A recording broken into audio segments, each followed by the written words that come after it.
What's going on, everybody? Thank you for joining me today. Today I want to give you one of a couple of tips for hearing and notating paradigms. So paradigms can be very tricky because you are dealing with very limited information with multiple options, as you can see, and multiple answers for one sound, right? So let's say if we are in C major scale, right? Let's say if you hear, for one part of a paradigm, you hear A in the bass, C in the soprano. Now, technically, in our class, you have three options to choose from, right? Let's say if you have A in the bass and C, and you hear this as a minor chord or a minor triad, right? Not in any inversion, just a simple minor triad that sounds like this.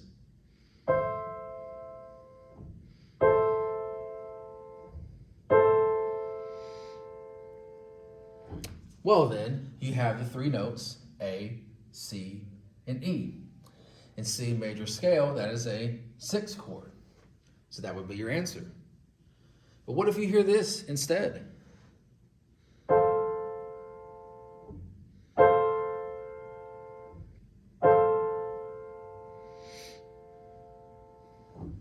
Right? Well, hold on. You're not hearing C in the soprano, right? But you do hear ah. Okay.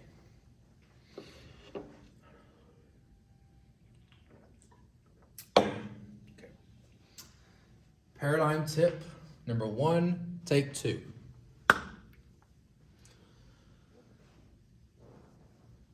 What's going on, everybody? Thank you for joining me today. Today I want to talk about tip number 1 for writing down or becoming more accurate with your paradigms.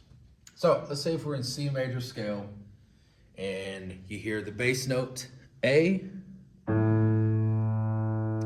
then you hear the soprano note C, and you hear this chord specifically. Now,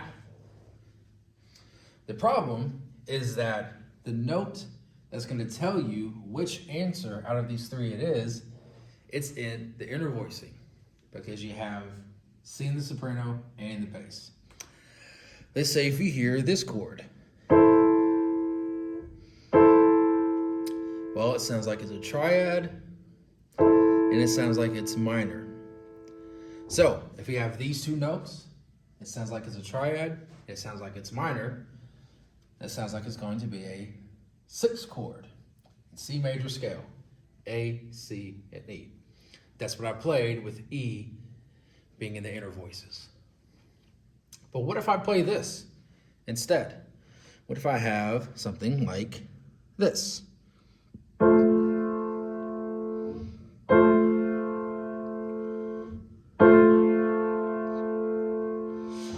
hold on a minute. That doesn't really sound minor. It sounds like a triad, but it doesn't sound minor. But we have A in the bass and C in the soprano.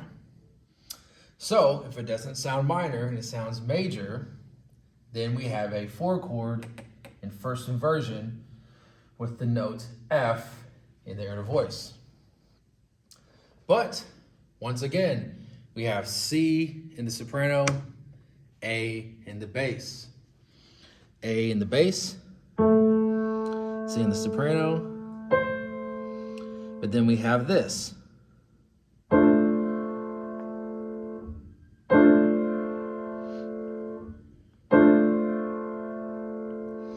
Well, texture-wise, it sounds a little bit too thick to be just a simple triad. It sounds like it's a 7 chord, but we still have A in the bass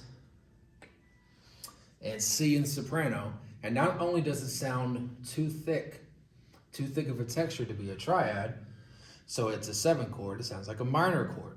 So what minor 7 chord has the notes A and C in it? It is a 2-4-3. It is a D minor 7 or a 2-7 in second inversion. This is why paradigms can be very difficult. It's because you can have the same soprano, the same bass. You can have 3 different answers based off of what you think the sound quality of each chord is, right? So what you can do for practice is to write down any two notes. Let's say we have E in the bass, right? And in the soprano, we have C. There you go. How many chords can you think of that have the notes C and E in it? Well, I can think of a couple. I can think of a C major chord, right? That has C, E, and G. E and C, that could be A minor chord or a 6 minor chord that has A, C, and E, right? So that's another option. E and C, it could be a 6, 7 chord, right? A, C, E, and G. There you go. So what other notes have E and C in it? Does a 1 chord, we have that. Does a 2 chord have E and C? No. Does a 3 chord have E and C? No. Does a 4 chord have E and C? Yes.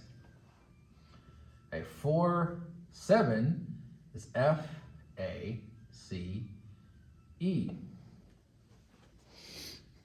There you go. Does a 5 chord have E and C? Yes, technically, a 5, 6, 4, right? We have G, C, and E. Does a 6 chord, we already dealt with that. Does a 7 chord? No. So, just with the notes, we're not worried about whether it's in the bass or in the soprano. We have 5 different options. Now, let's see which options are good options to choose that are common chords that we see in class have E in the bass. We can take this away, right? Because of these 3 notes, C, E, and G, 5, 6, 4, well, 5, 6, 4 has to have G in the bass. We have E in the bass, so that's not an option. Let's come back to a 1 chord. That is an option, right? You could have E, C, and G. So you could have a 1 first inversion chord. That is a possibility. You could have a 6 chord in second inversion, right?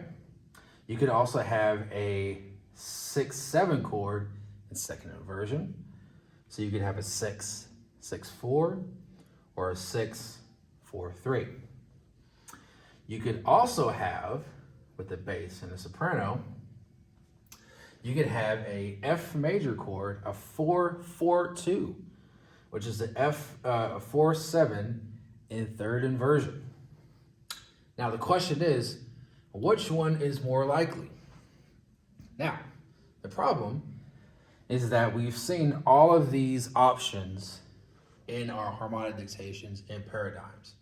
But out of these 4, this 4, 6, 4, right? The 4, 6, 4 is the least likely of options. So let's get rid of that. Now what we have to do is listen between the qualities of each of these 3 chords to see which one it is. Is it going to be this, which is a 1, 6 chord? Is it going to be this, which is a 6, 4, 3, or is it going to be this, which I love this chord, but that's going to be a 4, 4, 2. Again, this is why we are focusing on sound qualities and harmonic motion in class. Which answer you give out of all the answers that are possible is going to determine whether you think this chord, right? Or sorry, this chord sounds like a 1, 6, sounds like a 6, 4, 3, or a 4, 4, 2. This is why paradigms are pretty difficult, right? So I suggest doing some type of exercises to where your chord spelling knowledge and your major scale and minor scale knowledge, you understand and know at the back of your hand, so you're able to think about all these options more quickly, right? So in a nutshell, that is your first tip for learning how to write down a paradigm, is write down the bases in the soprano note, and then figure out what are the options of, what are the chord options that have these two notes in the bass or the soprano. So, thank you for joining me today. This has been Music Theory with Mr. Sanders. I will see you next time.